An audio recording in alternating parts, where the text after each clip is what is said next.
Here's my marema, Shivale, part marema. I just saw a beautiful video about a marema saving her owner, stopping the traffic when a woman fainted. So far it's been the other way, but it does go both ways. Dogs are definitely saving us every day. Even by connecting to nature, forcing us to sit in nature. So I wanted to talk about denial mechanism. So denial is a psychological mechanism by which we cope with the reality by avoiding it. And I think this is something that probably has to do with me living in the Middle East. On the one hand, you have this reality of a dog park and Western lifestyle. And on the other hand, you have every day another disaster, another terrorist attack, or Yemenite rocket being intercepted most of the time, but sometimes not. And it's kind of like living in a Russian roulette, and so people have their escape mechanism. And I wanted to talk about a major one called the Eurovision. So today's the second final. At least I've been waiting for it, and I wonder why. It's definitely a denial mechanism. And when I see this 23-year-old girl, full of talent, full of joy, going into such a horrific world, and it's not, you can't deny that Europe, here and there you say, oh, I went to Europe and people treated me nicely, but most of the time in Europe, you get really negative comments about Israel, and it's interesting to connect the dots. So let's connect some dots.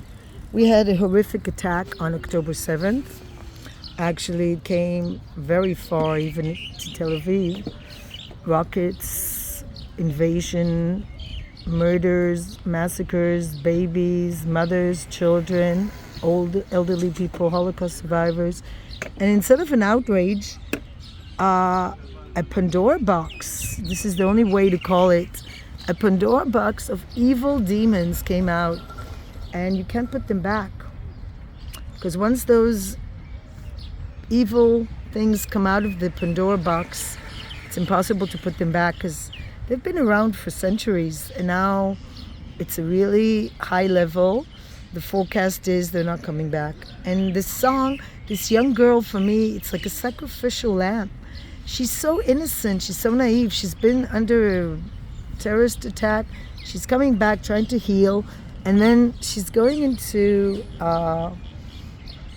horrible reality of people screaming terrorist.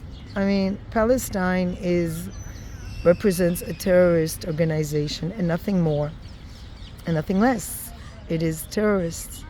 What do they want? They want the destruction of this country and the people. And you allow, Switzerland is my number one guilty. I'm pointing the finger at Switzerland for allowing this. Even before that, last year was the same, but now it's even worse. Why would somebody allow waving the flag? Why don't they wave the flag of Basque people seeking freedom from Spain? Or there's so many disputes in the world, and you can even have the Russians having their say, even though they did invade Ukraine. But Ukraine, okay, fine, people feel sorry for Ukrainians, yet they don't feel sorry for Israel. Are Ukrainians not fighting back? Are they not killing Russians? Of course they are. They're fighting back, and they have every right to, just like Israel has every right to. A country that's been invaded has a right to fight back. But no, Israel doesn't have that right. Can you imagine people waving flags, Russia, pro-Putin? Because there are people that actually believe that Putin is right. And yet, nobody would allow it. And yet, Israel, everything is allowed. There's no limits. The girl was in rehearsal and they scream. And the accent isn't Arabic. It's absolutely not an Arabic accent, even though the faces are Middle Eastern. So Switzerland takes these people in, or Europe. They have nothing better to do than come to Basel, wave their stupid flags. And what's the point? It's terror. That's right. Waving Palestinian flag in the face of a woman who survived a massacre of a music festival Even if she didn't do that, a person that has to face terror every single day in a country surrounded by terrible terrorist sponsoring states in the Middle East that are racist and don't allow a tiny Jewish entity in the Middle East, people that allow this, it's pure terror. It's pure terror. Waving Palestinian flags. You don't have a song. They don't compete in the Olympics. What they do in the Olympics is they can kidnap Israeli athletes, and we won't forget Munich. Yes, the level has gone really, the bar has gone low, and lowest. I mean, it's like Shakespeare said with the Shylock speech, do we not have, if they prick us, do we not bleed? I mean, we are considered some demonic beings that everything can happen to, and it's okay. But it's not okay. Waving a Palestinian flag where you don't even compete in a song contest, you don't compete in Olympics, is not okay. We live in this denial. We wake up every day and we say today's going to be a good day. And for sure, the news is not good. Every day there's a horrible terror attack. And while I think there's violence all over the world, different forms of violence, at least the violence all over the world is nobody waving a flag. Oh, good. Gang wars, wonderful, go ahead, or encouraging. Black Lives Matter is a sort of movement that is like that they don't acknowledge that there's a big problem with African American violence, but that's another matter. But all over the world there's no flags for pro-violence. You are supporting a violent movement, and Switzerland is like, oh, freedom of speech. Freedom of terrorism is what it is. And let's think about Switzerland keeping in their banks money of major terrorist organizations. That's a known fact. And the way they terrorize the Israeli girl is, she says, oh, I smell a wonderful smell in Switzerland. And he says, it's a smell, you smell money. I mean, this is a Jewish girl and you talk to her about smelling money. I mean, that's a stereotype of Jews. You know, the money thing? Our noses, money. And it's so insensitive.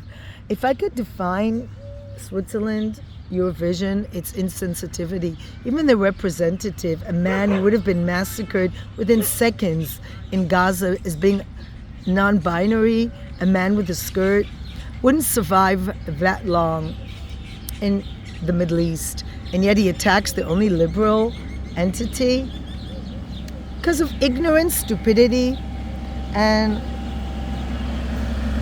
sort of demonic force.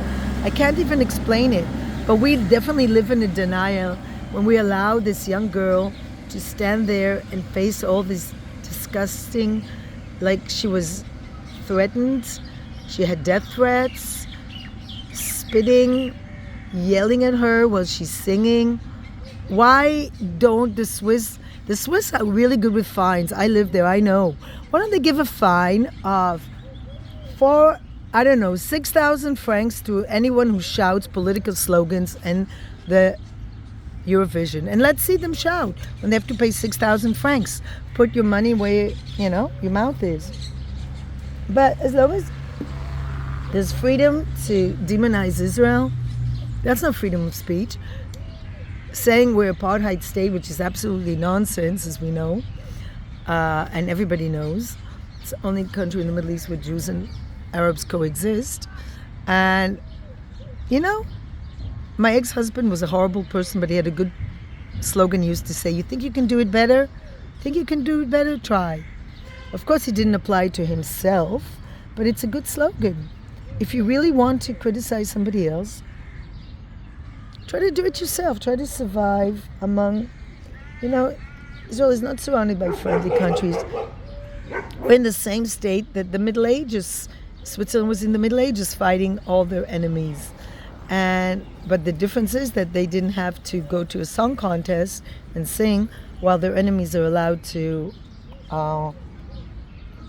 demonstrate. It's not supposed to be a political demonstration. It's supposed to be a song contest, and that's what Yuval says. She came to sing in a song contest. So why are the Swiss allowing it to be a political demonstration? I've never seen so many Palestinian flags in my life. Why are they allowing it? It's a song contest, for God's sakes. Israel should not allow it. There should be a line. There should be a red line, and it's long overdue.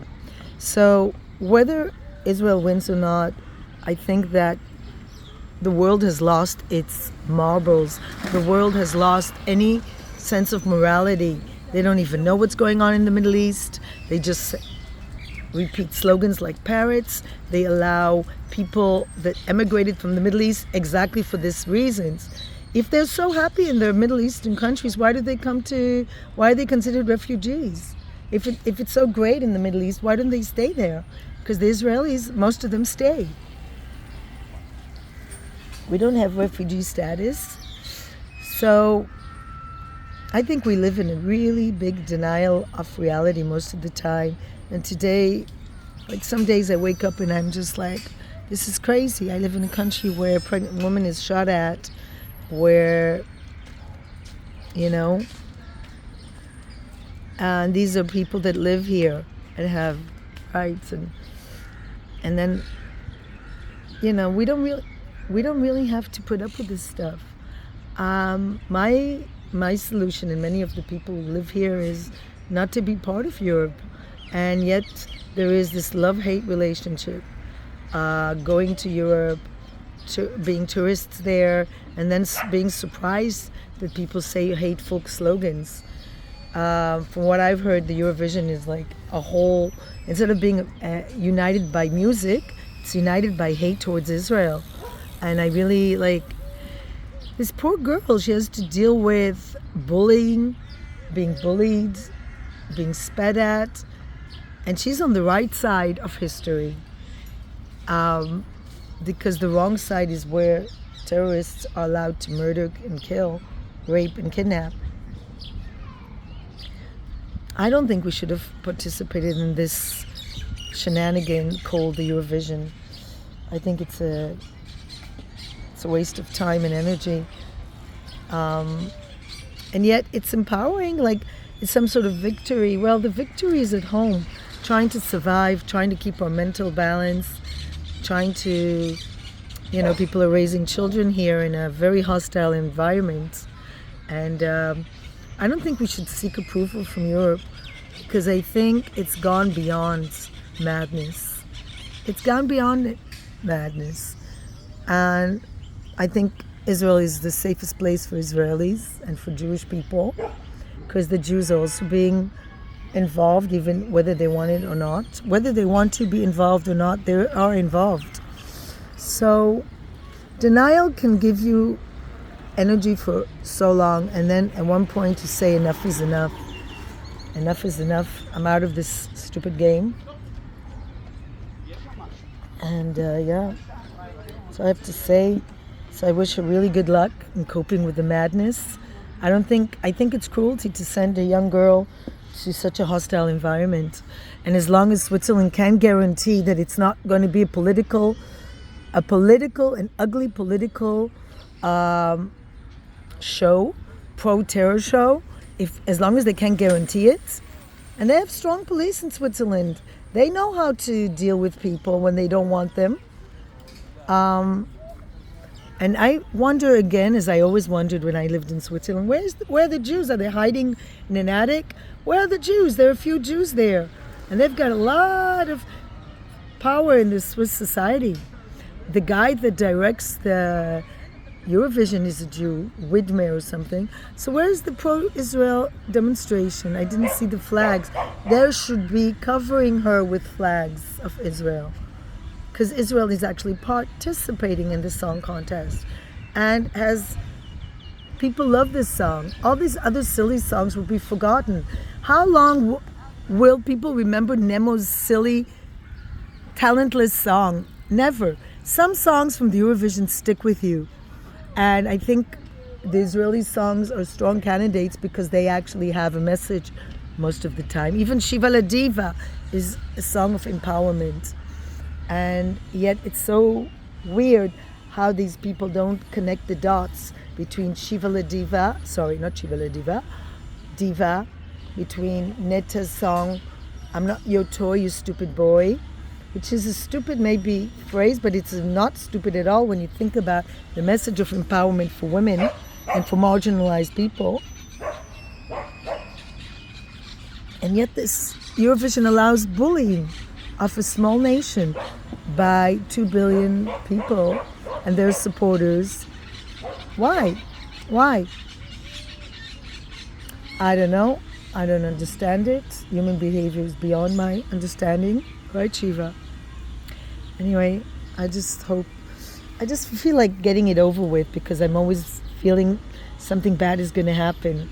Maybe it's like remembering the Munich massacre of the Olympics, how they kidnapped Israeli athletes participating in the Olympics, and the Olympics went on. That was the red line again that shouldn't have been crossed. When there's abuse, the victim has a role to play, and at one point saying enough. When you're a child, it's not always possible, but when you're an adult and you're being abused, there's a point where you should wake up, smell the roses and say, smell the coffee, smell the Swiss demonic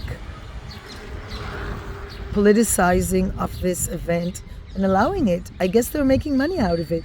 The Swiss have no problem as long as they make a profit. World War II, they had no problem cooperating with the Nazis. As long as they make a profit, there's no other moral calculation.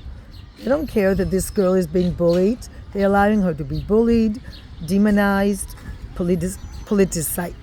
You're not allowed to talk politics, but you're allowed people to wave political banners in favor of terrorism because it makes profit. So it's enough. At one point, enough is enough. I think Israel should definitely stop participating in the Eurovision and find some other way of explaining to the world what's going on here. And if the world doesn't want to understand, let them live in their ignorance. Let Nemo find out the hard way. Let him come to Gaza. Let him visit the Middle East in the skirt.